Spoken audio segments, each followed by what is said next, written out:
Bismillahirrahmanirrahim. Assalamualaikum warahmatullahi wabarakatuh. Alhamdulillahi rabbil alamin. Wabihi nasta'inu ala umurid dunya waddin.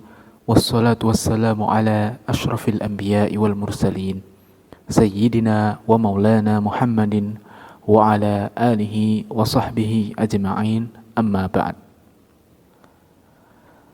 Para pendengar, dimanapun Anda berada, kembali lagi bersama saya, Rian Ahmad, di Podcast Dakwah. Semoga kita semua senantiasa dalam keadaan sehat dan dijauhkan dari segala macam bahaya dan penyakit. Pada episode kali ini, saya akan membahas sebuah topik yang cukup kontroversial, namun menurut saya sangat penting untuk dibahas. Karena ini menyangkut keyakinan dan kepercayaan umat manusia. Kenapa kontroversial? Karena paham ini seolah menentang paham atau kepercayaan yang sudah ada sebelumnya dan sudah mengakar dari turun-temurun, terutama di Indonesia. Kenapa penting untuk dibahas? Karena paham ini sedang berkembang dan ramai dibicarakan orang, dan banyak di antara tokoh-tokoh dan publik figur dunia yang meyakini paham ini dan berusaha memengaruhi penggemarnya. Pembahasan yang akan kita bahas pada episode kali ini yaitu ateisme dan agnostik. Tapi sebelum kita masuk ke pembahasan, alangkah lebih baik kita mengetahui terlebih dahulu pengertian dari kedua istilah ini. Yang pertama adalah ateisme. Ateisme adalah pandangan atau paham yang tidak mengakui keberadaan Tuhan. Yang kedua adalah agnostik. Agnostik ini sejatinya adalah kata benda, maksudnya adalah pelaku. Sedangkan keyakinan yang diyakini oleh orang-orang agnostik adalah agnostisisme. Agnostisisme adalah konsep tentang keraguan-raguan terhadap keberadaan Tuhan. Artinya, manusia kekurangan informasi dan tidak mungkin mengetahui keberadaan Tuhan.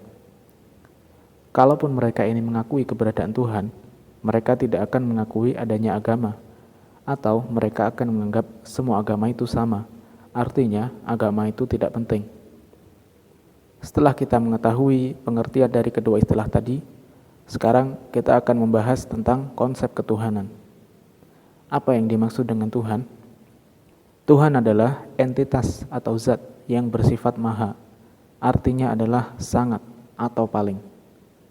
Maksudnya adalah dialah satu-satunya, tidak ada yang serupa dengan dia, dan tidak ada yang dapat menandinginya. Dia adalah yang paling tinggi, paling berkuasa, yang mampu menciptakan, memelihara, mengatur, dan menghancurkan segalanya. Sekarang kita masuk ke pembahasan. Saya ingin Anda membayangkan, apabila ada dari salah satu warga negara Indonesia yang tidak mengakui atau meragukan kalau Bapak Insinyur Haji Joko Widodo adalah Presiden Republik Indonesia. Bayangkan pula apabila ada salah seorang warga negara Indonesia yang tidak mengakui atau meragukan adanya presiden di Indonesia. Maka orang ini pasti akan dianggap aneh, gila, mabuk, tidak waras, tidak masuk akal, dan celaan yang lainnya. Terlebih lagi apabila dia mempromosikan atau menyebarkan keyakinannya tersebut, maka itu bisa dianggap sebagai tindakan kriminal, atau dalam kasus yang lebih parah bisa dianggap tindakan makar dan bisa dituntut dengan hukuman pidana.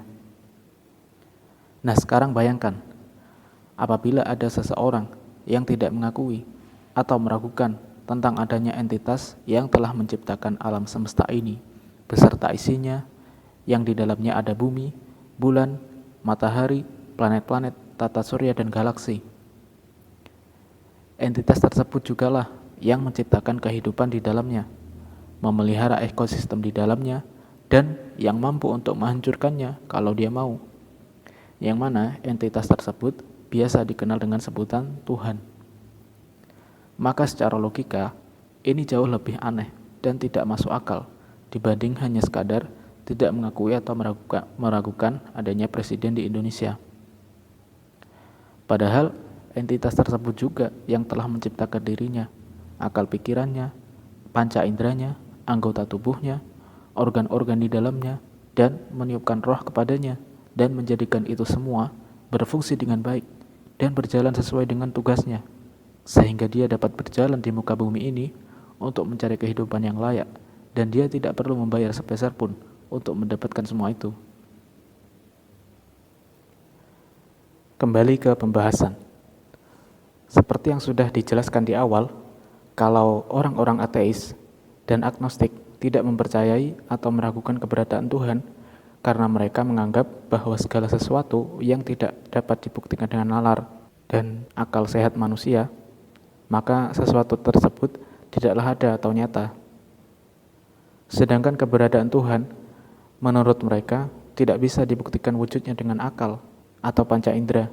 Maka dari itu, mereka berkesimpulan bahwa Tuhan itu tidak ada atau meragukan keberadaannya. Sekarang saya ingin bertanya, Anda tahu Bill Gates? Ya, dia adalah pendiri Microsoft dan dia masih hidup. Anda kenal dengan Steve Jobs? Ya, dia adalah pendiri Apple dan dia sudah meninggal. Anda tahu Lionel Messi dan Cristiano Ronaldo? Iya, mereka berdua adalah pemain bola yang telah mencapai puncak karir seorang pemain bola dalam 1 dekade terakhir ini. Pertanyaannya adalah, dari mana Anda dapat semua informasi ini? Apakah Anda pernah bertemu dengan mereka secara langsung? Atau mungkin Anda pernah berbicara dengan mereka, mungkin melalui telepon? Saya yakin jawabannya adalah tidak. Lalu dari mana Anda tahu semua informasi ini? Apakah dari media? Kalau iya, kenapa Anda langsung mempercayainya? Padahal bisa saja mereka berbohong dengan merekayasa informasi tersebut. Tentu sangat mudah bagi mereka untuk menciptakan tokoh palsu untuk dijadikan public figure. Kenapa Anda tidak menggunakan konsep yang sama saat Anda meragukan keberadaan Tuhan dengan keberadaan tokoh-tokoh tadi? Kalau Anda menganggap Tuhan itu tidak ada karena tidak bisa dibuktikan dengan akal, lalu kenapa Anda mempercayai adanya tokoh-tokoh tadi? Padahal keduanya sama-sama tidak bisa dibuktikan keberadaannya. Anda tidak pernah bertemu dengan mereka, tidak juga pernah berbicara dengan mereka. Lalu, dari mana Anda tahu semua itu? Dari media. Kenapa Anda langsung percaya? Kenapa Anda tidak bersikap kritis saat Anda bersikap kritis saat ada yang bilang Tuhan itu ada? Padahal banyak dari kitab-kitab suci dan pemuka-pemuka agama di seluruh dunia yang mengatakan Tuhan itu ada, dan mayoritas manusia mengatakan ada, dan mereka menyembahnya. Kenapa Anda masih tidak mau mempercayainya? Tetapi mengapa saat media mengatakan adanya tokoh-tokoh tersebut, Anda langsung percaya? Nah, sekarang apa bukti kalau Tuhan itu benar-benar ada?